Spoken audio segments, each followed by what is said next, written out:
Mel Doman, welcome to Partnering Leadership. I am thrilled to have you in this conversation with me. Thank you so much. I've really been looking forward to this. Can't wait to talk about your book, Cornered Office: Why We Need to Talk About Leadership Mental Health. Couldn't agree with you more, Mel. But before we get to that, would love to know a little bit more about you. Whereabouts did you grow up, and how did your upbringing help contribute to who you've become? I really appreciate that question. So, I was born and raised in Rockville, Maryland, about 25 minutes northwest of DC. And it was a really interesting place to grow up because the DC area is such a melting pot. I was exposed to so many different cultures, different types of food. We had the Smithsonian and one of the most amazing museums, free museums that you can go to in the world. And being on the East Coast, I was always exposed to traveling to different places, which was really nice. And I really appreciated that upbringing because I had access to so many different kinds of people and viewpoints and experiences. And I appreciated that because in certain places, it can be very easy to get into that kind of groupthink where you're around very similar people, very similar ideas, and the world can feel very small. And so growing up outside of DC, the world always felt very big to me. And I'm only second generation American, so that's why I felt even bigger as our roots are over in Europe. And I think that the way that influenced me, especially now at the ripe old age of 40, is to be infinitely curious about meeting new people, hearing their stories, and going to new places that are different from my own. I've always been that but why child who turned into the but why person and shocking no one. And I have that insatiable thirst for travel and seeing new places and meeting new people. And I will always be that way. And while I think part of that is baked into my personality, I also think part of that was where I grew up and how my family raised me. That's a beautiful way to build on the heritage and the curiosity that you've maintained. Now, over the years, you've also become more interested in mental health. What got you into this, Mel? I have always been an empathetic person, a caring person, wanting to support people. I've been that way since I was a kid. So that's very innate in me.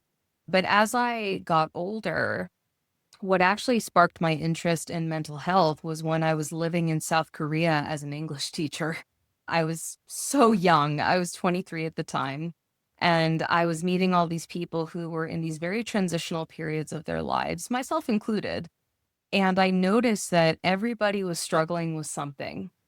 And a lot of them were going abroad and teaching to try to get perspective. And while I loved living abroad and teaching these great kids, what I also loved is meeting these people and learning their stories and being there for them. So when I finished that experience, I came back to the US and got my master's degree in counseling psychology. And it was such a right fit that so many people in my life were like, "Oh my God, it took you this long to pursue that degree." And I was like, "I'm sorry, I missed the memo. You got it before I did." And so I did clinical practice for a number of years, but then what I noticed was that I was treating clients in a broken system and a broken narrative. And that didn't feel like it was moving the needle. So I thought, let me transition into mental health in the workplace. Let me try and make an impact at the source. And that has been even more of a right fit. And I think also on a personal level, as someone, despite my job title, I struggle with mental health just like anyone else. I'm the same species. And I think there's a selfish part of me that wants to create conversations around mental health in general and at work that I didn't have access to growing up in the 80s and 90s and early aughts. I think those are the biggest reasons. One of the things that you mentioned, Mel, which you also address in your book, is the broken system and broken thinking we've had when Mm. it comes to mental health in the workplace. What do you see as the origins of that? Oh my God, how is it not broken? So, in my first book, which is a very vague title, Yes, you can talk about mental health at work. Here's why and how to do it really well. You have no idea what you'll get with it. I did quite the in-depth chronology of not just, and because the second book is really about the broken narrative around leadership mental health, but the first book is how we arrive at this broken narrative about mental health and mental illness in general. It's because if we go back to the basics, human beings usually tend to be skeptical and disliking of the unfamiliar and behaviors they don't understand, or behaviors that feel shocking or unusual. So throughout history, because the brain, which is just an organ like any other organ in the body, but it is the organ that governs how we think, how we act, how we feel, how we relate to the environment around us. So when the brain does things that are considered to be outside the norm, people don't tend to react with empathy and curiosity. They tend to react with rejection and fear. So throughout history, anybody who has been behaviorally, quote, not normal, those people have been marginalized, they've been labeled, they've been sequestered, they've been tortured, they've been treated as second-class citizens, and in many ways still are, depending on the circles you run in. So history and humanity has taught us to be afraid of differences in mental health and mental illness, which really just is, it's human nature. But we have the blessing and the curse of self-awareness and critical thinking. And now we know better. We do know better. So we have to do better.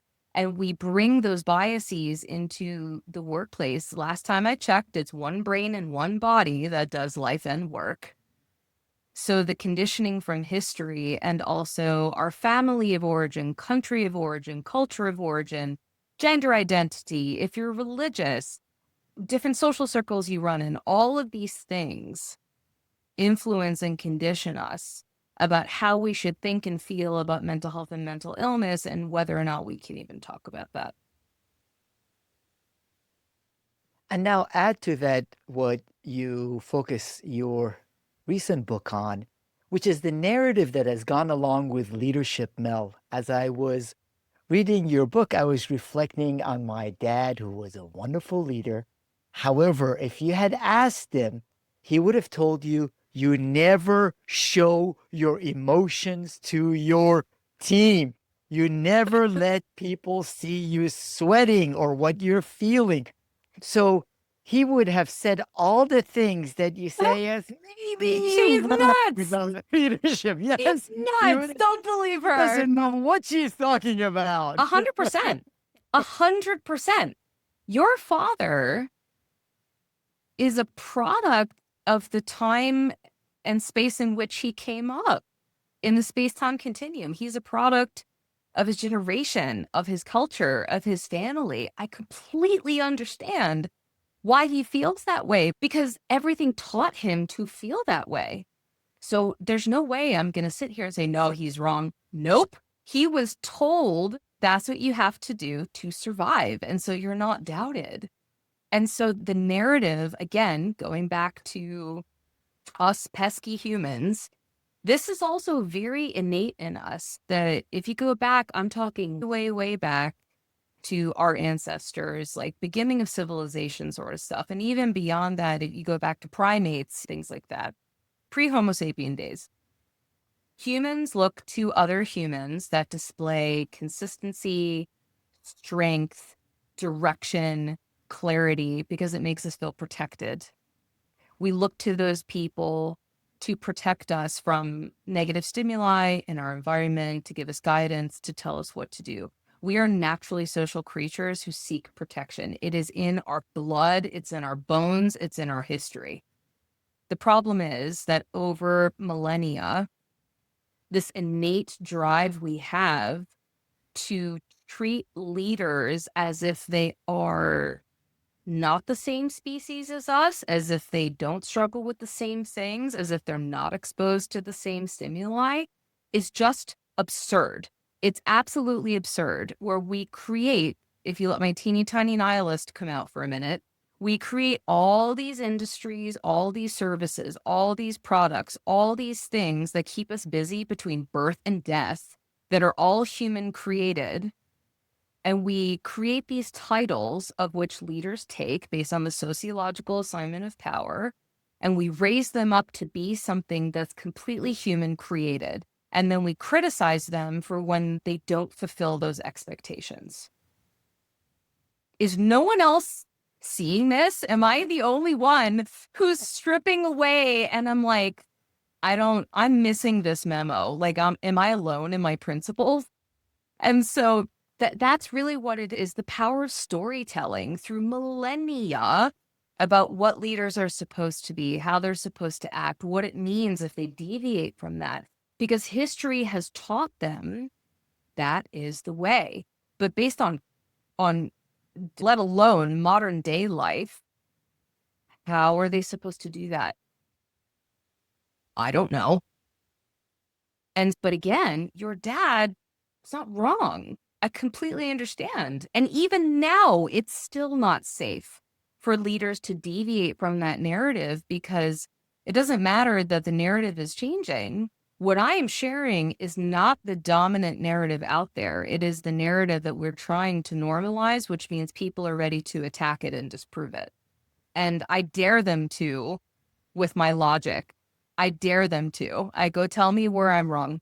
That's the challenge, Mel. I can see vast majority of the listeners nodding along and smiling as you're speaking, relating to what you're saying.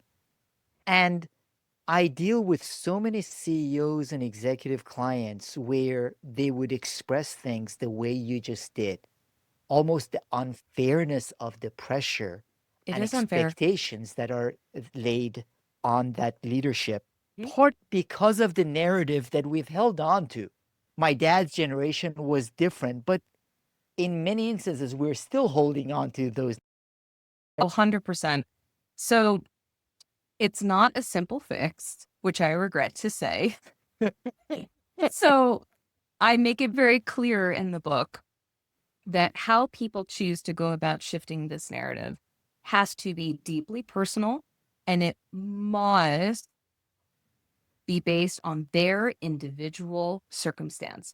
Not every company will be open to this idea. Not every team will be open to this idea. Not every industry will be open to this idea. And so the person has to look at their surroundings and say, is it actually safe for me to try to change this narrative, to have this conversation? Because if this company I work in, if this leadership team I'm in has very clearly told me that talking about this would mean bye-bye job, listen to them. They are telling you what the norms are, what the expectations are. You're not going to change that. And this doesn't mean I'm encouraging you to give up. It doesn't mean I'm encouraging you to skulk away. It means I'm encouraging you to go to proverbial greener leadership pastures where you can have this conversation if you're financially able to switch jobs, if it's good for your career, all of these sorts of individual circumstances, where ideally you want to demonstrate that having very human struggles as a leader does coexist with leadership functioning and success. But the thing is that people don't know they coexist unless you talk about it. Now, I'm not saying talk about a 25-year mental illness history in an 18-page email. That's not at all what I'm saying. What I'm saying is to slow drip and feed the normalization of leadership struggle concurrent with success in everyday conversations. Mahan, let me take you, for example. Can I pick on you for a minute? Is that okay? You can pick on me as Yeah. much as you Okay. want. All right. So let's say that you and I are leadership colleagues at a company. And let's say that mental health is starting to get slowly normalized for team members at our organization, but there hasn't been any warning sign to us as leaders that it's unsafe for us to have this conversation. So let's say we're having the leadership meeting and maybe both of our bosses are there too. Let's say we're middle managers. And I'm talking about a really huge project that I have to get done, and people know how hard it's been. It could be something as simple as, I'm so happy this is done. It's been really like messing up my sleep and my anxiety's been flaring up, but I'm so happy with how this turned out.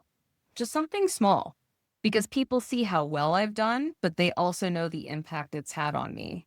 So then if they go, why are you talking about the anxiety? Or let's say hypothetically you, which you would never, obviously, say, why are you talking about the anxiety? And I go, I completed the project and I don't see anything wrong with explaining how hard it was on me because it didn't affect the outcome. Then it gets fun and awkward. So what I tend to encourage people to do is do irrefutable logic, irrefutable in environments that are hopefully psychologically safe enough to receive that. And not all environments are. So you, again, that formula is you have to show that human struggle exists concurrently with functioning and success. And if you want to be even higher functioning and have more success, a emotionally intelligent, responsible leader will vocalize their concerns to ask for help, to get the support they need to perform better. Isn't that what companies want?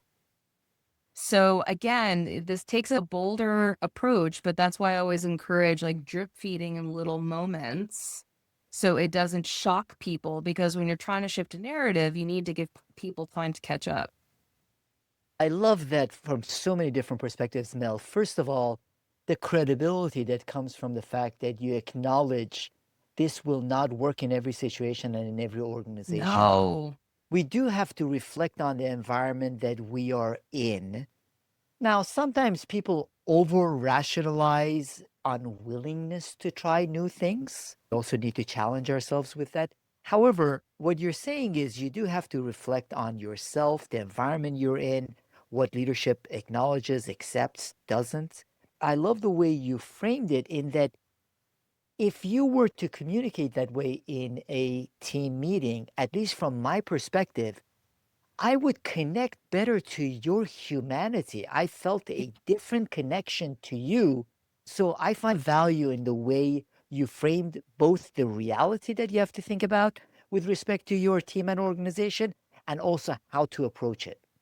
Thank you. I really appreciate that because I get very wary of anybody who says, oh, this works in every scenario and every this. And I go, nuh-uh, there's 8 billion people on the planet. Nuh-uh.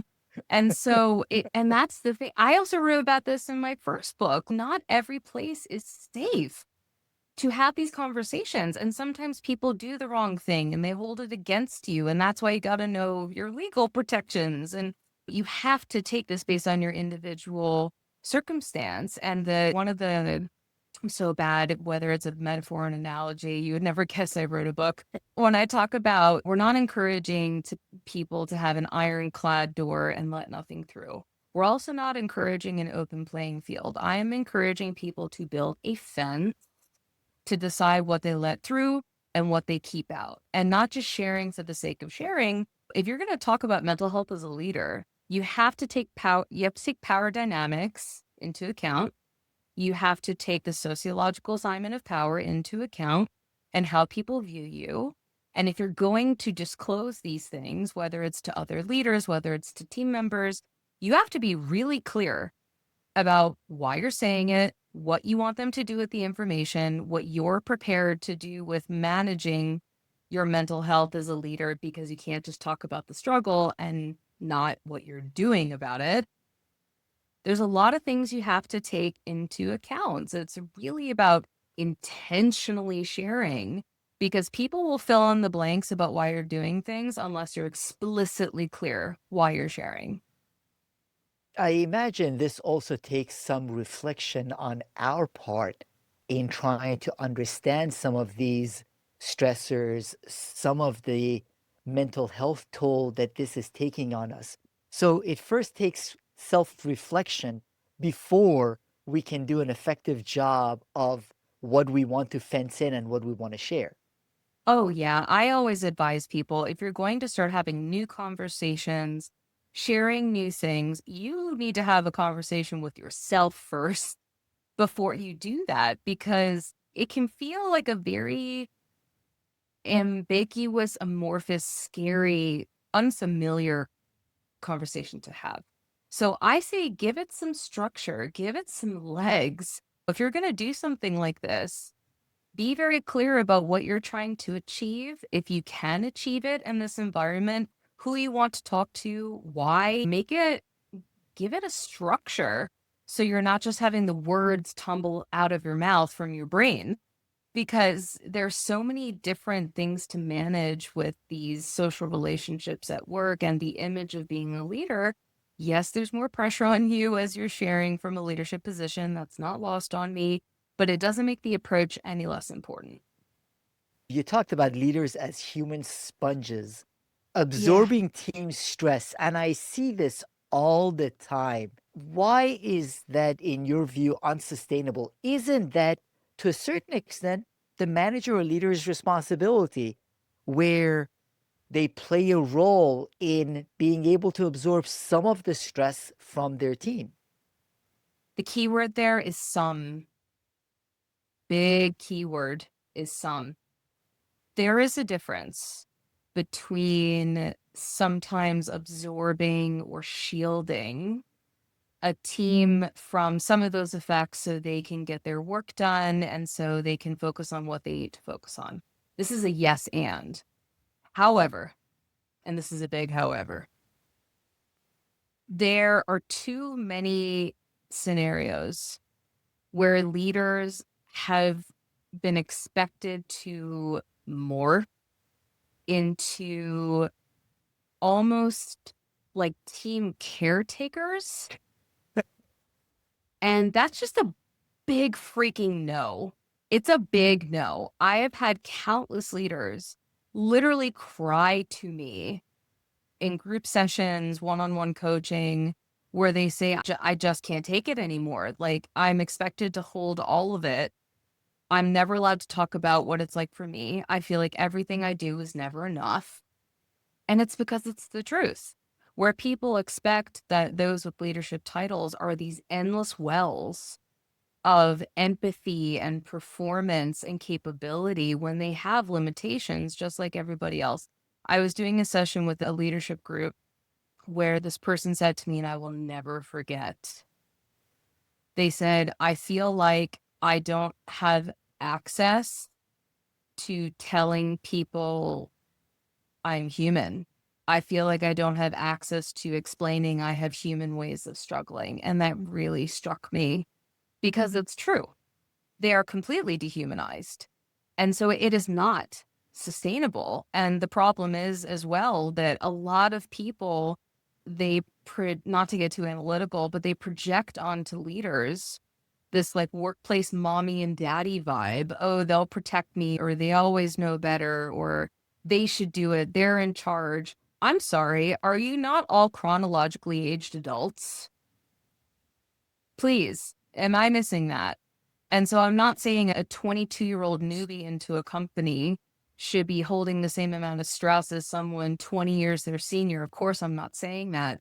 But what I am saying is that there is a reminder of personal accountability, of emotional self-management to each team member. And that is not the total responsibility of the leader. And it drives me nuts when people are like, oh, they're responsible. I go, I'm sorry. No, they're not. You are responsible for your own emotional identification, your own emotional self-management, and explaining what you need, provided a leader has made you feel safe to have that conversation. But it is totally unsustainable. And leaders are flipping out. They can't take it, especially now when they're also responsible for taking a look at team mental health. Yeah, and I see it as a call for empathy, Mel, for also our leaders, in that in many organizations, many times teams want to vent freely to their leaders, but there is not the reciprocity where the No, leaders can vent freely. I advocate for a two-way support structure. I think there's nothing wrong with that. Yes, it can be a bit it can feel a bit odd to support your boss, but also, why not? Seriously, why not? And I realize I'm breaking a lot of perceptions here and I'm breaking a lot of proverbial rules. I just don't care. I'm like, why? It's all why. And so I realize you're not supposed to do that, but why not? And so I think that normalizing that two-way support structure is really important. And I can understand it presents the feeling of risk of muddying the waters or changing the power dynamics, but it really doesn't have to. It can be just simple things. Like, let's say a leader is having trouble with kids at home, or let's say they're going through a health issue, or let's say they struggle with an anxiety disorder, like whatever it is. It could be as simple as the team member saying to the leader, hey, you seem stressed out today. Is everything okay? Or I hope you're always there for me. Like, I'm always happy to listen. It could be just really simple, small things. We're not trying to get people to give therapy to each other. And what drives me nuts is that all of this mental health data, where leaders' mental health is measured in the data, and then the recommendations in the data are solely of how the managers can support the teams and no mention of how to support the leaders. And I go, I must be crazy because I'm seeing that this is a bit incomplete. So I feel I'm like, I'm smiling for anybody listening to the episode. I'm smiling so big. I'm like, I know I'm being logical here and just making people uncomfortable. You also mention and bring up some of the misunderstandings of Stoicism. The thing is, I will say very clearly, there is a time and place for Stoicism in leadership. Just like there is a time and place for Stoicism as an individual contributor. There are good times and places to show emotional consistency as a leader. That is part of the gig. However, where the mistake has occurred is where that is always the expectation. That is literally the antithesis of what it is to be human. Seriously. So it has to be a sometimes thing that is contextually and situationally dependent, as opposed to an always thing, which is just not real. We are complex, we have depth, we are influenced in so many different ways. And not to mention, leadership stoicism, it's a double edged sword because there are lots of people who criticize leaders for acting constantly stoic and then become fearful when they're not. So it's a really tough double edged sword, and I'm aware of the irony. So you have to explain the context of the changes, because if leaders start making these changes and they don't explain their intention of why they're making the changes, it changes the ecosystem in ways that the other organisms are not ready for. I'm a big fan of statement of intention for that reason, because if I'm changing my behavior and haven't explained that to anybody as to why, it is on me to explain. Now, in what ways can managers and leaders do a better job recognizing their impact on the mental health of their team members? That is an extraordinarily important question. And a common adage I always say, and will never give up, is we don't choose to struggle with our mental health. We choose what to do about it, provided we have access to resources and can afford to use them. So when leaders are struggling with their mental health, regardless of the source, they have no right to take it out on their team. They have no right.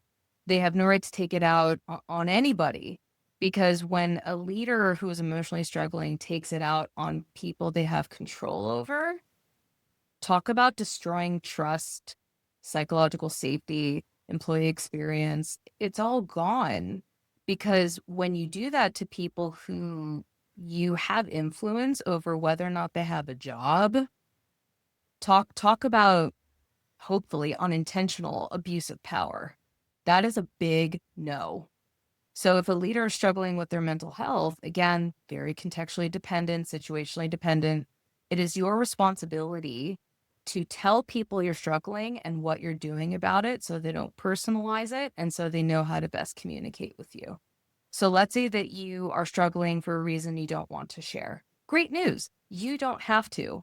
All you need to do is let them know if you seem different, you're having a tough time, it has nothing to do with them. You're doing what you need to do to manage it. But if you're coming off as short to them, whatever, it's not your intention to if you're coming off a certain way, granted, you can't control every single moment. You can't be everything to everybody, but it is your responsibility to tell people if you're struggling and what you're doing about it, because how the hell are they going to know otherwise and not feel under threat from that?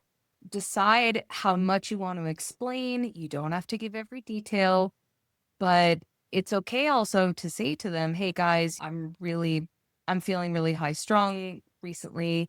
I'm going to try not to take it out on you. It would be really helpful for me if you could please ABC."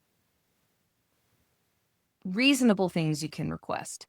Please, if you're going to ask me a whole bunch of requests, can you organize it this way to make it easier for me to get to? It would be helpful for me if you guys can self-solution A, B, and C. I'd really like this to feel like a team effort, whatever it needs to be based on the situation. But the responsibility lies on you to say that you're struggling, what you're doing about it, and reasonably what you need from the team so you can effectively manage yourself so they don't have to manage you. That clarity of communication, Mel, I find would add so much value. A lot of times we interpret people's physicality, tonality, Oh, and yeah. in many instances, I find leaders underestimate how people watch the most minute things that they do. And I've seen so many different examples where the leader might have done something unintentionally, they might have had a bad day at home. Then people interpret it in all kinds of ways and all kinds of Oh, rumors yeah. start. Correct. We are pattern creating beings. We want to have reasons why things happen. So instead of people making assumptions, provide it. Granted, based on what you want to disclose, but I think when people act out that is different in a way from their baseline, it is their responsibility to inform people as to why. That is how I feel, regardless of title, tenure, or industry. That is absolutely critical. Now, one of the other things I wanted to get your thoughts on, Mel, is that sometimes leaders struggle with how do you balance accountability with mental health? How do you balance the two? That is a very tough question. And unfortunately, there is no binary correct answer. And this is also another reason about why I partnered with an employment attorney to have these tougher discussions sometimes, because when we start getting into mental health and performance, and we start getting into key elements of a job not being fulfilled, it can get very sticky, very gray, very fast. So, when it comes to these sorts of things, it is very much a gradient. Now, the reason that I co created this program with this employment attorney is to help people understand when we're not just talking about mental health at work, we can also be talking about mental illness at work. And when certain things like accommodations come into play, how much of this is the person's mental health that is impacting their performance versus their ability to do the job? Is there support that's needed? Is there conscious choice of not doing these key essential functions of the job? What are the different factors? What's going on? And so the convoluted answer is it really depends on the scenario. And that's why I always encourage people, regardless of the country you live in, and sometimes even the state or the province, know mental health law. You have to know about protected disabilities at work, mental health disabilities, cognitive disabilities. and really the relationship between mental health and performance, and support and performance, and knowing how to separate mental health struggles from the ability to do the job.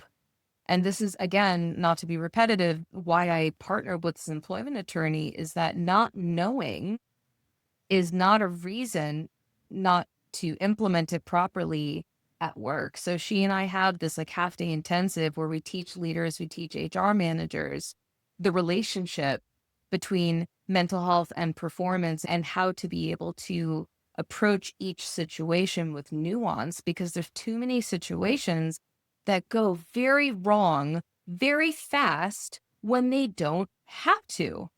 Where in certain cases, the person just needs an accommodation at work so they can perform the key essential functions of the job.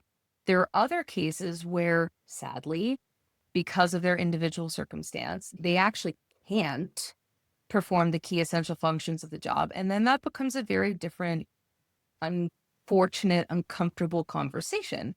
But having the knowledge to be able to triage the situation is a key part of leadership development that, in my opinion, should be trained in every company. So I'm trying to do my part by at least educating folks on that in the United States based on US law. Now, I would love to know from your perspective, what would you say is a leadership habit or a couple of non negotiable habits that you would recommend for listeners, for leaders, in order for them to get started on prioritizing their mental health? So there's a concept that I created, and I like talking about it, not because it's mine, but because people tell me it's helpful. So a number of years ago, I trademarked a concept called the mental well-being non-negotiable, which fits in very nicely with your question. So I feel that managing mental health is just as important as sleeping, eating, bathing, and breathing, especially in leadership. So the problem is that when we get so busy, and especially as leaders, one of the first things to fall off the list, the proverbial to-do list, is making ourselves feel good. Yes, we focus on eating right, maybe exercise, fun activities, stuff like that. But it's not very often where people will do that one thing that just really brings them joy, and they do it consistently, barring cases of hell, high water, death, or dismemberment or illness. Now, and those are you got to have some cases where you can't, obviously. So I find that most people don't have even just one. And in leadership, you have to have something for your mental health that doesn't have to do with like general physical health maintenance or your job or your family or your mortgage or whatever it is. That it doesn't matter what it is. It doesn't matter. If you don't like meditation, don't do meditation. Don't like yoga, don't do yoga.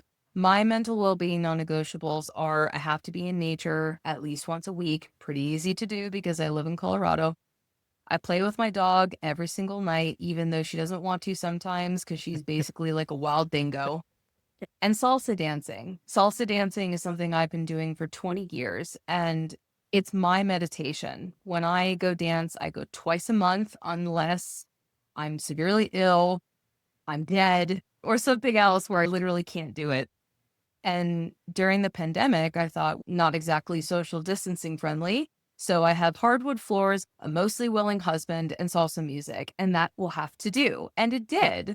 So I don't care if it is going to vinyl shops twice a month and go looking through vinyls, or you want to do coloring books with your kids on Sundays on the living room floor, or you want to buy a 1920s flapper costume off Amazon and dance around to the Great Gatsby soundtrack. I don't care what it is. You have to have at least one thing that you do at a cadence that you decide and you stick to it, because how are you supposed to survive without that? And it's so easy to get disconnected from our hobbies and things that bring us joy just because we're busy with life and adulting and leading. You cannot sacrifice that. Something else I would say as another non-negotiable is a reference to what I was talking about earlier, where it's really helpful to just start humanizing yourself to your team so they don't expect you to act devoid of humanity. So these are really small things. You don't have to disclose if you have a diagnosed mental illness. You don't have to disclose if you have a learning disability, whatever it is. You don't have to disclose those things. However, I highly encourage you to disclose the full access and level of emotions and experiences that you have access to, just like anybody else. Look up the feeling wheel from Dr. Gloria Wilcox, Willcox, and you will notice that you, my friend, like any other human, straight out of the box, have access to all these other emotions, many of which are negative, to tell yourself and other people what's going on in your environment and if you need access to support or something is wrong. So start normalizing that you are human, that you have other emotions, and most importantly, what you're doing to manage the impact on you. So you have something to do on the front end and something to do on the back end. I love both of your recommendations. One, Mel, is that we have to prioritize it, schedule it, and stick to it. And it's not the same for everyone. As you No. said, meditation might be wonderful, but I might not be into meditation. It's okay. Whatever I am into is prioritizing it for myself. And the second one, enabling others to access my humanity as a Mm-hmm. leader to the level that it makes sense. I think that enables connection. That is a beautiful part of leadership and a beautiful part of what I believe it will take for us to lead through this transformation and AI era we are going through, because we are going to be surrounded with a lot more intelligent machines, AI collaboration, AI agents. As a human leader, to be able to stand apart, we need to be able to access our humanity and enable others to connect our humanity, which is why I so appreciated your book, Mel. How can the audience find out more about your book, follow your writing and your work? I really appreciate that. I'm so happy you like it. And so the best way to get in touch with me is at melissadoman.com or to add me on LinkedIn. On Instagram, I'm at The Wandering Mel. And the best place to find my book, Cornered Office, Why We Need to Talk About Leadership Mental Health, is online across all major retailers, and it will be in bookstores as well. My hope is that it becomes so popular that it starts getting translated into other languages. I so appreciate you, Mel. Your book, Cornered Office, Why We Need to Talk About Leadership Mental Health, and the beautiful examples you gave with your humanity and authenticity, making the conversation such a joy. Thank you so much, Mel Doman. Thank you so much for having me. It was really great.